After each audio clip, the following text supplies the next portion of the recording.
اب ہمارے ہاں کیا ہوا، ممبروں پر، محافل میں، اسٹیجوں پر، منچ پر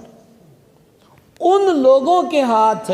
مہار چلی گئی یا بعضوں نے اس پہ قبضہ جمایا جو اس درد سے واقف نہ تھے جس درد سے ہمارے اسلاف واقف تھے۔ پھر کیا ہوا؟ عقیدہ کیا کہتا ہے، قرآن حدیث کیا کہتے ہیں، حقیقت کیا ہے، حق کیا ہے، درست بات کیا ہے، اس سے کوئی غرض نہیں۔ مجمع کیا چاہتا ہے، لوگ کیا چاہتے ہیں، اپنی جیبوں کے اندر جو نئے نوٹوں کی کاپیاں لے کر آئی ہیں ان کی جیبوں سے اخراج کی صورت کیا ہے اور اپنی جیب بھرنے کا سہل طریقہ کیا ہے، اس کے لیے عقیدہ لٹانا پڑے تو بازار سج گئے ہیں، لٹانے کو تیار ہے۔ دین دھرم قربان کرنا پڑے تو کہا آئیے صاحب بڑی آسانی سے تیار ہیں۔ کیوں؟ سبب وہی ہے، نہ دھکے کھانے پڑے، نہ در بدر پھرنا پڑا، نہ مدرسوں کی چٹائیوں پر علم سیکھنے کے وہ دشوار گزار گھاٹیوں سے گزرنا پڑا۔ پھولوں میں سیر کرنے والا کیا جانے کہ مکے کے چوراہوں میں مار کھانے والے بلال کا درد کیا ہوتا ہے۔ حضرت مولانا روم رحمۃ اللہ نے لکھا تھا کہ سرکار بلال حبشی رضی اللہ تعالیٰ عنہ ان کو مارا جا رہا تھا تو وہ پھر بھی کہتے تھے احد احد احد۔ میں حیران ہوں، جو مدرسے بھی نہیں گیا، جلسوں میں بھی نہیں گیا، کتابیں بھی نہیں پڑھی، بخاری میں کیا لکھا ہے،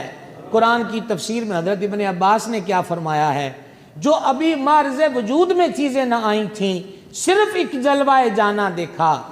اور دشمنوں کی بھیڑ میں ہے، لیکن ادھر وجود سے کوڑے کی ضرب کی آواز تمام نہیں ہوتی کہ بلال پاک کی مبارک زبان پر احد احد احد کی صدا بلند ہوتی۔ عجب تماشا ہے، کیڑا گڑا عشق رسول ہاتھ کھڑے کر لیں، پھر وہ ہاتھ بیچارے نہ کھڑے کریں تو تب مارے گئے، کھڑے کر لیں تو پھر اب ان کو پھر بھی اجازت نہیں ہے جب تک کہ وہ اگلی بات تک ہاتھ اٹھا کر ان کا ساتھ نہ دیں۔ آج عشق کا معیار صرف ہاتھ کھڑا کرنا ہے یا ہاتھوں سے کچھ نچھاور کرنا قرار پا گیا، اور اتنا کچھ لے کر بھی عقائد حقہ کی دھجیاں اڑائی جا رہی ہیں۔ ان کو کون وہ درد سمجھائے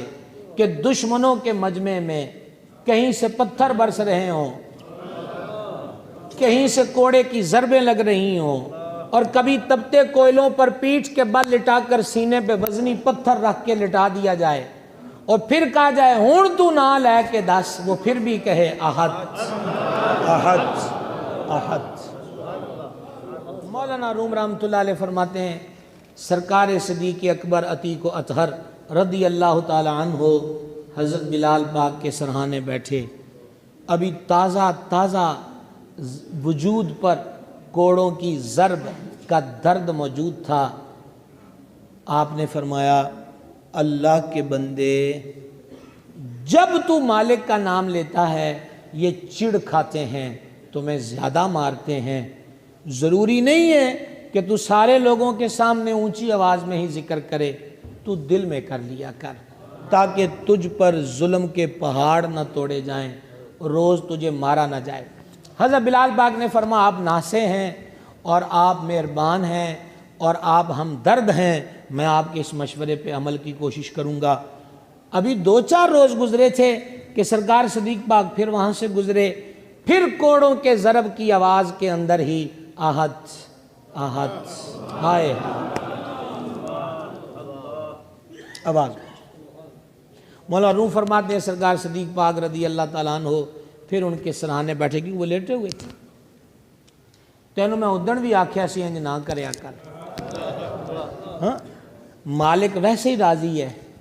کیوں ان ظالموں کے لیے ظلم کے راستے اور دروازے آسان کرتا ہے، یہ تجھے تختہ مشق بناتے ہیں،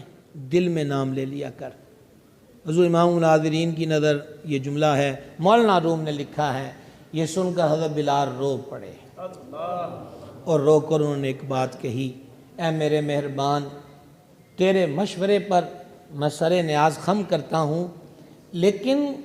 آپ مجھے مشورہ دیتے ہیں کہ میں زبان کو روک لوں،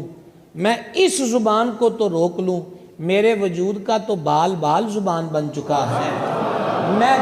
کس زبان کے منہ پر تالا لگاؤں، ہر طرف سے ایک ہی صدا ہے، احد احد احد۔ کہنا یہ چاہتا تھا، کون کون عاشق رسول ہاتھ کھڑا کر لے، یہ ہاتھ کھڑے کرنے پر عشق کا انحصار اور معیار نہیں ہے،